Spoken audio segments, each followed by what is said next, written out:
Question be now put. Dr. Rajan Prasad. Thank you, Mr. Chair, and I want to take a brief call on the interpretation clause 3. And before I do that, Mr. Chairman, as it is my first opportunity speaking in this House since the events of last week in Christchurch, I wanted to reflect on that for a moment. The pain felt by people in Christchurch is really reverberated through all our homes in a very personal kind of way.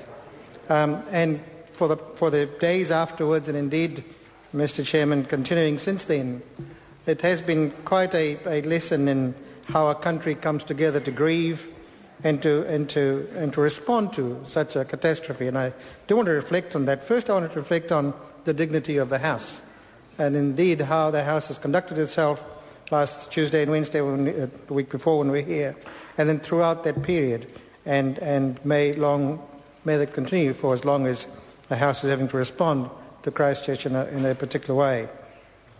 I certainly felt, as an immigrant New Zealander, Mr. Chairman, very proud about the response that our responses as a nation to Christchurch, and reflect particularly on I live in Auckland and how Auckland has responded.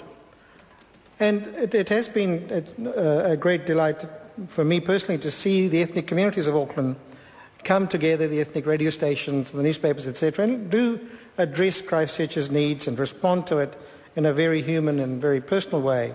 And I acknowledge those in Auckland who have made a solid contribution and continue to do that. That's by opening their homes and the accommodation that's been available, finding money and collecting money rather, sending it down and continuing to do that work. And indeed my colleague Raymond Ho the Chinese community as well, has made a tremendous contribution today. I also want to reflect on the flight of the refugees who are now having to leave Christchurch and find a place away from Auckland. Order. I'll come to the point. I think the member's taken half his call on an issue, and I am quite tolerant because of the drama that has unfolded in Christchurch. But we are now, and I ask the member to speak to Clause 3. A point of order, Mr. Speaker. A point of order. May I just finish what is a serious reflection on Christchurch and my first opportunity in the House? Are you denying me that opportunity? The member's had 2.5 minutes and hasn't once spoken to Clause 3. I understand the sensitivities around it, but this is not an opportunity to pad out a debate in the House, and that's what I'm determining the member is doing.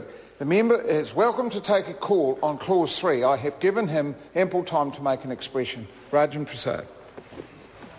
Thank you, Mr. Chairman. The Clause 3 is a good improvement. As Clause 3 has returned from the Select Committee, it is an improvement on the Clause 3 that was there before.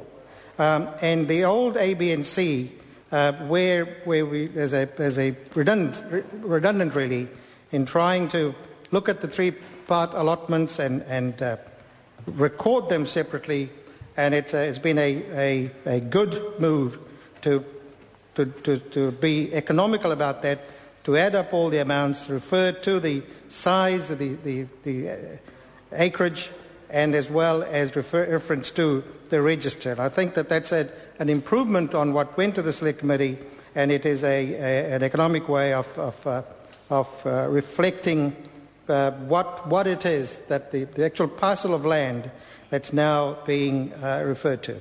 Thank you, Mr. Speaker.